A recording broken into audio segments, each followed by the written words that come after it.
Hey, what's going on everybody? Welcome back to your C++ tutorial series. This video we're going to be covering a new type of loop that we have not even discussed yet in this series, and it's called the range-based for loop.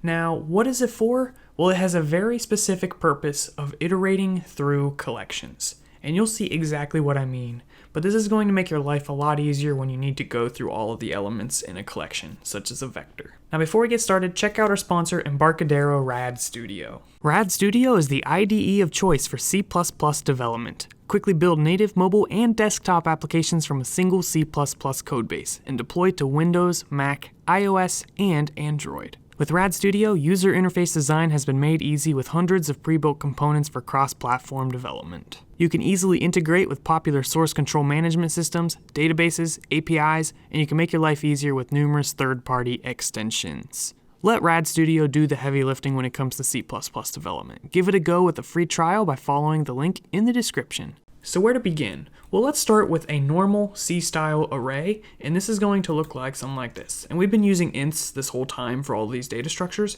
but you can use whatever data type you want. So we're just going to call it data, and we'll just assign it some values. So to begin, let's start with a normal for loop, and then we'll compare it to the range-based for loop. So we start with int I equals 0, I is less than the total number of elements, which in this case is 6, I++. And then we can access these elements using data index I. And lastly, I'm just going to print a new line at the end. So let's compile this and see how it goes. So it prints all of our elements nice and pretty. Now the range-based for loop looks something like this. We still use the keyword for, and we still have the same structure, but inside of these parentheses, what we're going to do is we're going to say what data type each of the elements are, which in this case they're int. So we're basically going to say int, and we're going to create a new variable to temporarily store each one of these elements. We can call that whatever we want. Let's just call it n. The next thing you do is you put a colon, and you say where you're getting this data from, and we are getting it from the array called data. And now, through each iteration of this loop, n is going to contain each one of these elements. So we can just print n directly, like so. And what I'm going to do is I'm going to comment out this other for loop.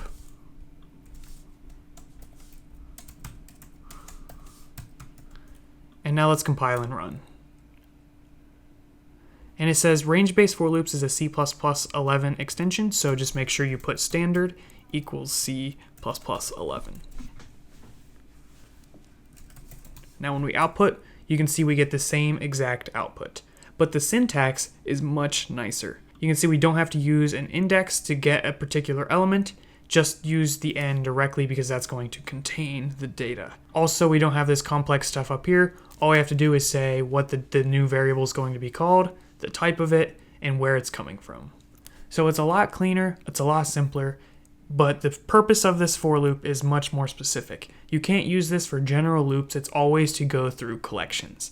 Now in other programming languages, you might hear this known as a for each loop, or some variation of that name. It exists in pretty much every programming language, even C++ here, as you can see. You can do the same exact thing with a vector. So for example, if we had a vector here, we'll just use a vector of type int and call it data. You can see we can still compile and run.